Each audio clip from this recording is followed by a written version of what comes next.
viajamos hasta la provincia de Chubut para dialogar con Julio Saquero. Julio Saquero es uruguayo de nacimiento, pero en realidad hace muchísimos años que está viviendo en la provincia del Chubut.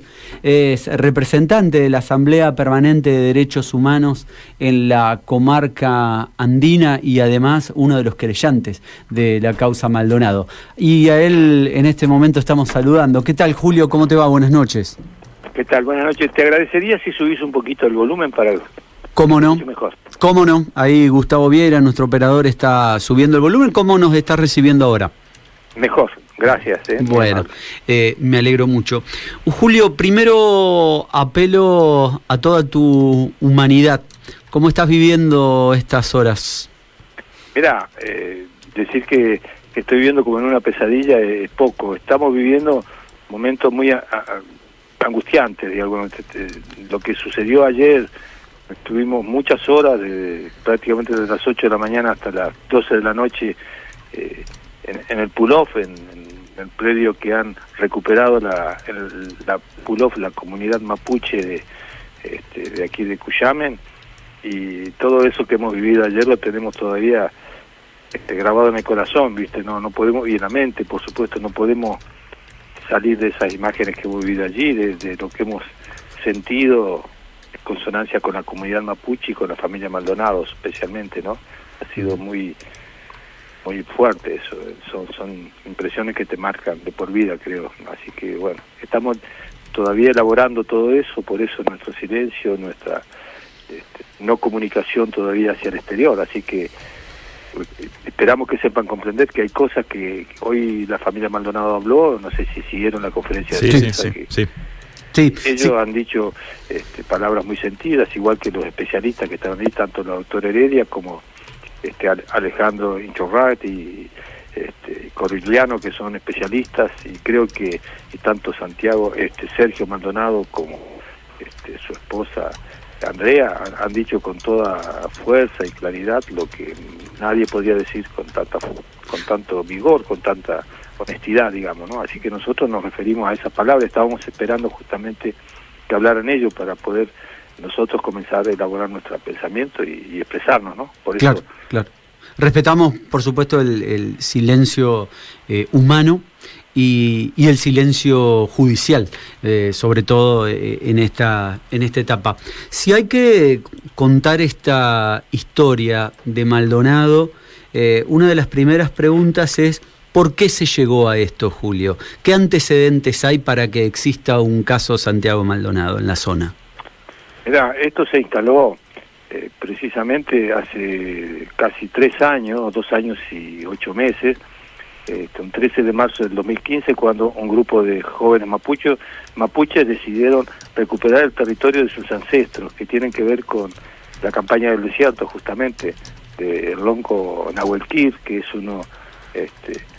Yancuche Nahuelquir es uno de los sobrevivientes de la campaña del desierto de General Roca, y se instalan en un predio, los sobrevivientes en un predio que acordaron con el General Roca precisamente, porque algunos de ellos pactaron con Roca en las últimas etapas de la salvaje represión que sobrevivió. Para sobrevivir, pactaron con él y eso les permitió sobrevivir y lograr que les entregaran un territorio que se denomina actualmente Departamento de Cuyamen, en el noroeste del Chubut. Eso es un territorio bastante amplio, bastante grande, y que cubre toda la extensión de las estancias de Benetton, antes apropiadas por la empresa inglesa Tierras del Sur. Entonces, es una lucha histórica porque han sido expropiados, expulsados primero de sus tierras ancestrales y derrotados, exterminados prácticamente en la campaña del desierto, pero los sobrevivientes se reinstalan en el norte del noroeste de Chubut con autorización especial del gobierno de Roca, justamente el genocida.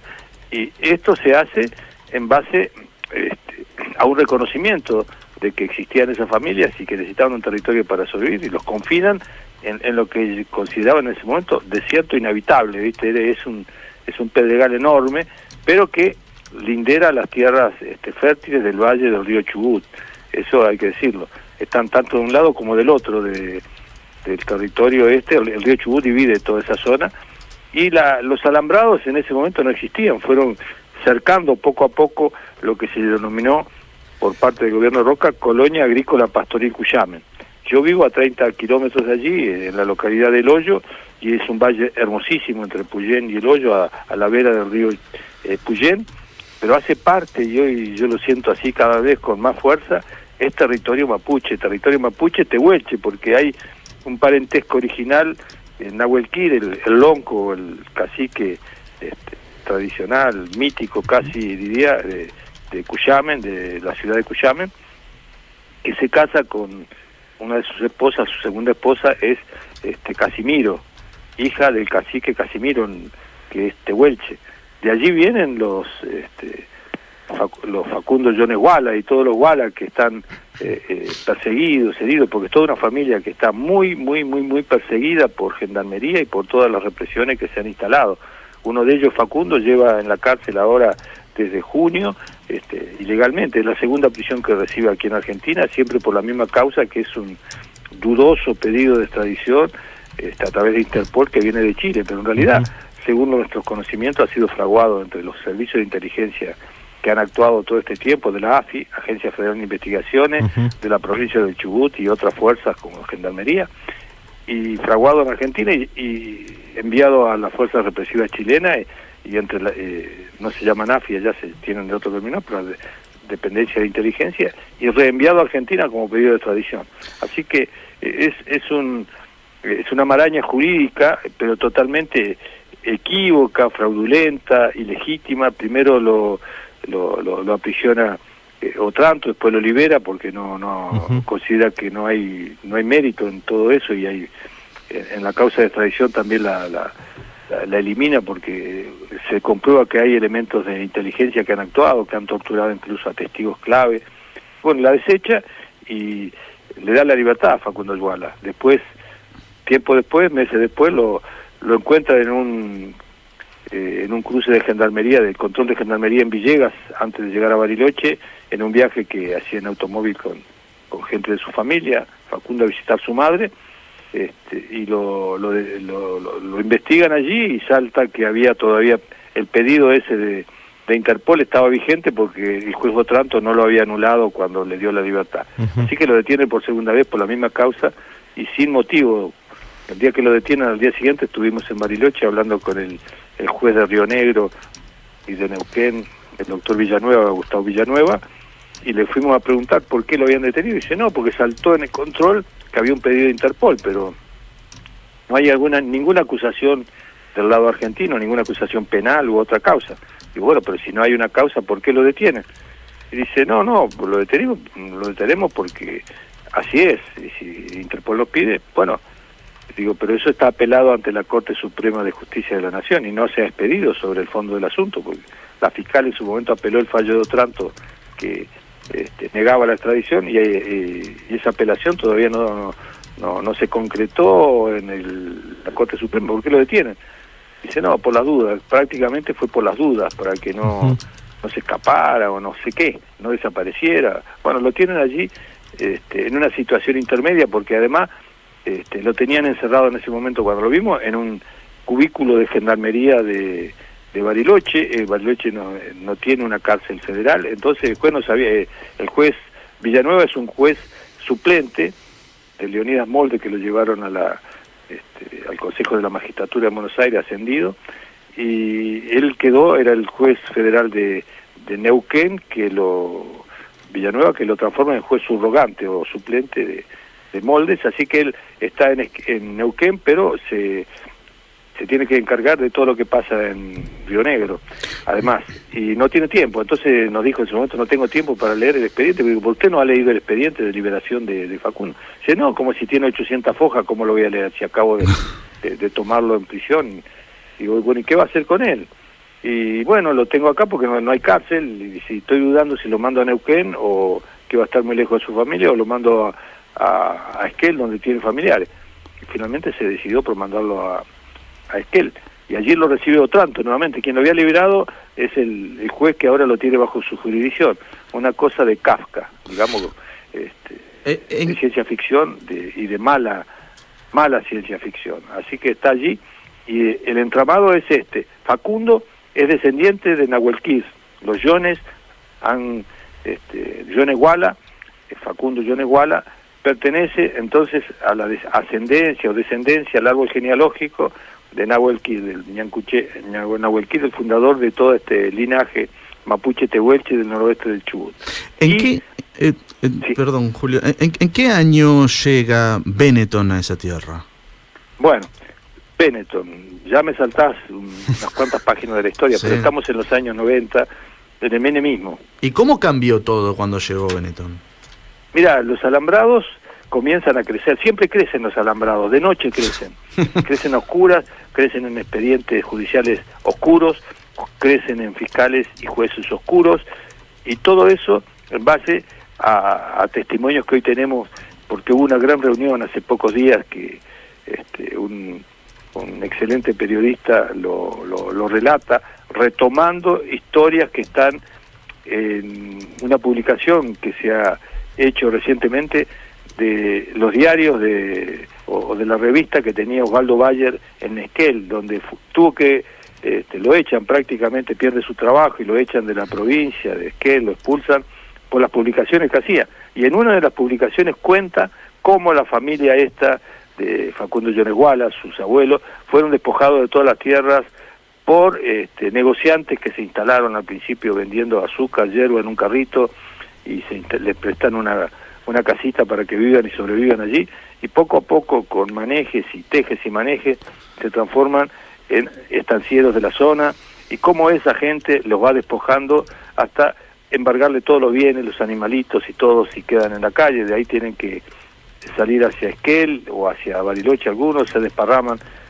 La mamá queda al frente con 12 hijos y el padre que tiene que ir a trabajar al sur para ganarse unos pesos. Así que esa familia sufre una enorme expropiación y una enorme injusticia, y hoy se sabe los nombres de los estancieros que los despojaron, que son gente muy adinerada de la zona, empresarios, y todo eso van vendiendo sus tierras o negociando con la compañía inglesa que se hace dueña de todo esto, y que tiene que ver con los Menéndez Betty, los Brown Betty, que hay en el gobierno actual. Hay algunos de ellos que tienen que ver con el ministro de gobierno, Peña. Entonces hay toda una sucesión histórica que marca un camino de injusticia, de expropiación de tierras, de complicidades entre políticos, abogados y empresarios. Y la compañía inglesa de tierra en los 90 transfiere esas adquisiciones que habrían hecho de tierras fiscales en toda la provincia de Chubut, enormes extensiones de tierras que eran fiscales o que eran apropiadas a las comunidades indígenas, la transforman en la compañía de Tierras del Sur de la familia Benetton, que hoy se ha ido tramutando. Parece que tienen alquimistas en la ascendencia. Los Benetton se han transformado en una empresa minera. Prácticamente es una empresa minera que ha pedido derechos de derechos de cateo y exploración disculpen el lapsus, no es expropiación, sino de exploración y cateo sobre todas las tierras, casi 900.000 hectáreas de las estancias que ha ido adquiriendo, ampliando sus alambrados de noche con complicidad de los políticos de turno, para transformarse en una empresa minera que tiene derecho a la producción minera y petrolera en toda la región de la cual se han apropiado. Nunca se supo los precios que pagaron, todo se transforma en acciones que se van transfiriendo de forma completamente oscuras, y bueno, todos esos territorios son los que reclaman en este momento las comunidades mapuche, tehuelche de la región. Julio, y ellos se oponen al extractivismo, se oponen al petróleo y su forma de explotación, se oponen al fracking, se oponen a la minería, y bueno, eso los transforma en enemigos mortales en primer lugar de los estancieros, de las federaciones rurales del Chubut, y luego de las empresas mineras. Así que estamos en un problema grave cuando ellos saltan el alambrado y recuperan ese territorio que consideran la tierra de sus ancestros. Julio, pero además, más allá de que hasta parezca tristemente lógico que los poderes económicos utilicen fuerza armada pública, para satisfacer sus propios intereses.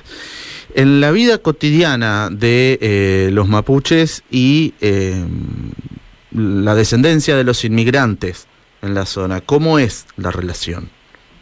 Mira, la relación es muy, yo diría, hasta ahora era la paz, ¿viste? La paz, pero la paz de los cementerios.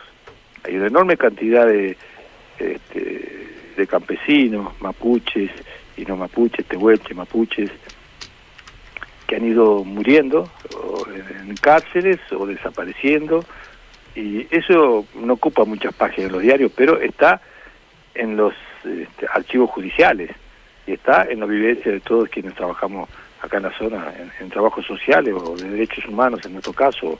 Yo he sido docente en toda la región esta de la estepa del noroeste del Chubut y en la zona sur del Río Negro, en la estepa rionegrina. Me he jubilado hace pocos años, después de 40 años de trabajo docente, así que he llegado a conocer profundamente tanto la cultura como las situaciones de injusticia que padece este pueblo, ¿viste? Y eso a veces me juega malas pasadas porque me revela, me indigna, me hace insumiso, como dicen ahora en Europa. Ya después del movimiento de los indignados apareció el movimiento de los insumisos, quienes no aceptan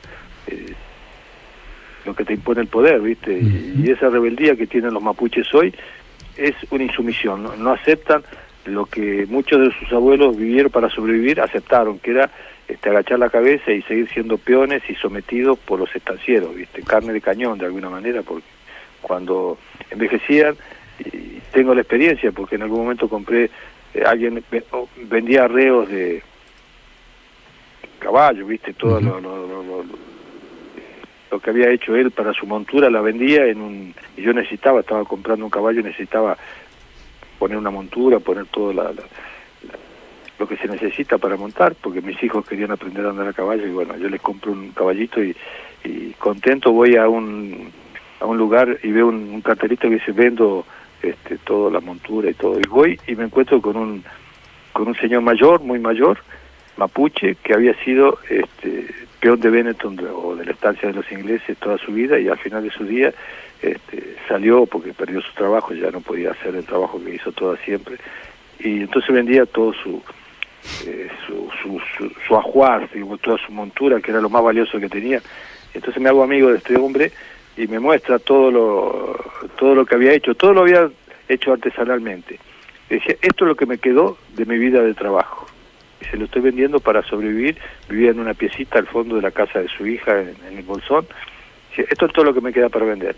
Y bueno, nos hicimos amigos y charlando después de un tiempo, cuando me voy ya, después de arreglar la oferta que me había hecho, y en fin, compro toda esa montura como una reliquia, y me dice, pero vea, amigo, yo por amistad le voy a hacer un regalo, a ver si usted lo acepta. Y me da unas boleadoras que había hecho él con piedra y con tientos que había ido trabajando él mismo. Me entrega dice, con esto yo me alimentaba y alimentaba a mi familia. No le alcanzaba con el salario, entonces salía a cazar liebre o ñanduces o lo que fuera con sus boleadoras, y dice, se lo entrego, es todo lo que puedo, lo que me queda de mi herencia en la tierra de la estancia. Y bueno, esa es la historia triste de los mapuches. Los jóvenes han tenido que irse, los jóvenes como Jones Wala, como Facundo y otros de la comunidad que hoy están en la comunidad, tuvieron que emigrar con su familia cuando el ciclo de la lana se terminó. Hace unos 15, 20 años, en los 90, hubo una crisis muy grande de toda la producción ovina, ya los campos estaban sobrepastoreados y la lana ya no era negocio a nivel internacional, de manera que las majadas se fueron yendo y los mapuches tuvieron que emigrar hacia las ciudades, como tantas comunidades indígenas en todo el país, también en Santa Fe y en el norte, en el NOA y en el oeste. Entonces se fueron los mapuches hacia las ciudades, hacia Neuquén, en la periferia de Neuquén, en la periferia de Bariloche, en la periferia del Bolsón, de Esquel, y allí Facundo Wala y su familia crecen en Bariloche, en los barrios altos de Bariloche, donde están todos los mapuches expulsados de la línea sur rionegrina. Allí se crían con su madre y bueno, hoy son los protagonistas de esta historia, ellos, sus primos o sus hermanos, porque en realidad las comunidades mapuches son una gran red familiar que se va extendiendo cada vez más y se van entremezclando, así que toda esa hipótesis que mapuche es bueno, pero son chilenos, o mapuches malos y tehuelches buenos y son argentinos los tehuelches, bueno, toda esa historia la fraguaron algunos antropólogos al servicio de intereses bastardos, como el señor Casamiquela, que hizo al lado de donde está hoy la recuperación territorial mapuche, hizo un museo tehuelche. Él lo organizó, pagado por Benetton, está dentro de la estancia Benetton. Es decir, que estuvo trabajando toda su vida para Benetton. Estuvo trabajando toda su vida para Benetton. Estuvo trabajando para Benetton, financiado por Benetton. Y es triste que un científico argentino que podría haber ayudado para la causa de liberación de los pueblos oprimidos acá del sur haya trabajado al contrario para su opresión. Es muy triste, pero es así. Lo fueron otros también, como el perito Moreno, Onelli y tantos otros que hoy tienen en las plazas y en las calles y en las avenidas de la ciudad de Río Negro o Chubut tienen sus monumentos. Es hora, y en otras partes también del país, es hora de que empecemos a pensar que hay que cambiar la geografía de los íconos de la historia argentina. Julio, y volviendo a la actualidad, ¿cómo crees que esto sigue? ¿Cómo vos estás dentro del proceso, cómo pensás que va a seguir? ¿Cómo? No te escuché la última parte. ¿Cómo pensás que va a seguir la situación volviendo a la actualidad? Mira, muy difícil saber, es muy compleja la situación que se ha ido gestando. Yo he seguido muy de cerca durante estos 2 años y medio toda la historia de lucha de esta comunidad, sobre todo desde nuestro rol como defensores de los derechos humanos, tratando de proteger que no se vulneren sus derechos. Sus derechos están bien establecidos por el convenio 169 de la Organización Internacional del Trabajo y por los pactos internacionales que ha suscrito el gobierno argentino. Hoy por hoy hay una ley 26.160 que debe ser prorrogada por 4 años, en la cual se impiden los desalojos forzados de comunidades originarias. Están obligados todos los gobiernos provinciales y nacionales de relevar las comunidades que existen y medir las tierras que han ocupado ancestralmente para entregarles su título, cosa que no han hecho. En 11 años de vigencia de esta ley no lo han hecho, y bueno, esto tiene su correlato de expulsión de campesinos, desalojos y violencia.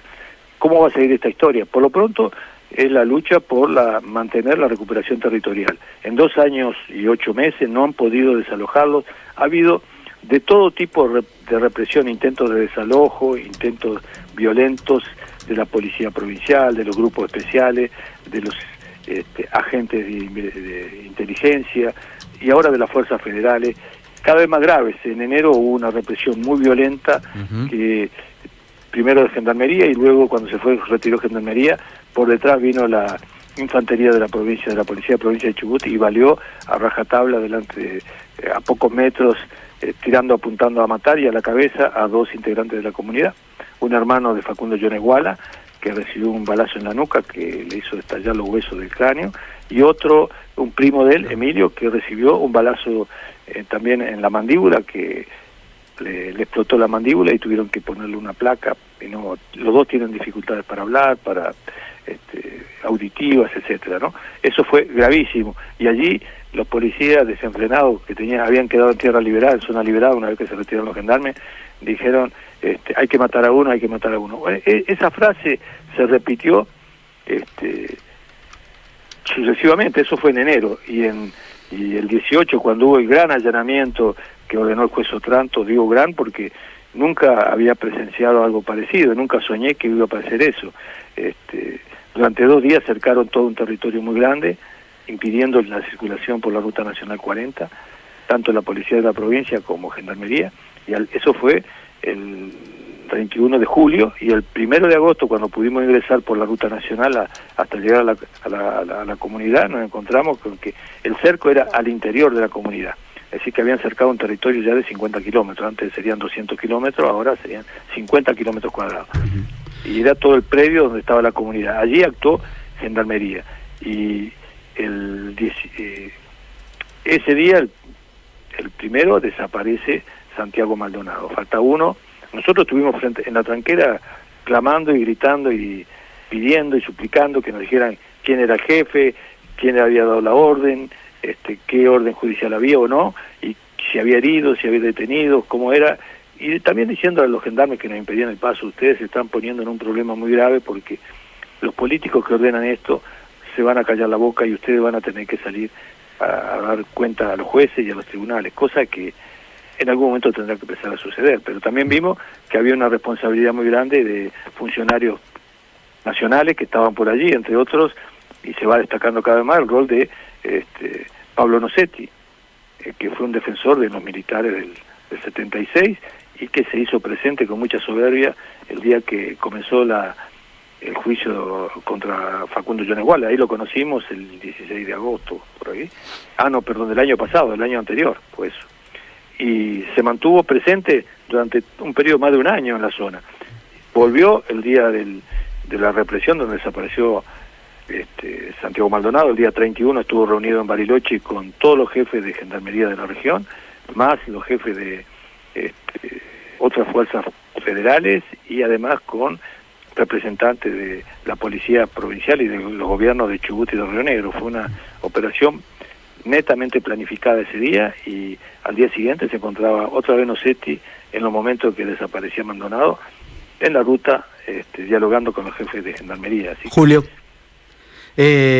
disculpe que te interrumpa, pero tenemos que ir a la pausa. La verdad que escuchándote se abren un montón de puntas, no solo del tema Maldonado específicamente. En la recorrida breve que hiciste de la historia podríamos quedarnos hablando toda una noche, pero bueno, es un programa de radio. Para nosotros fue un verdadero gusto conocer un poquito más en profundidad este tema, que no se reduce a Santiago Maldonado, que tiene una historia tan profunda como es la de la República Argentina, y esto lamentablemente tiene pinta de que va a seguir por muchísimo tiempo más, y creo que los que estamos de un lado de la vereda necesitamos mucho más Julio Saquero en la zona, así que por eso fue un gusto que hayas estado aquí en Pausa en el Aire. No, mucho gusto y muchas gracias por recibirme esta noche en la audiencia de Santa Fe.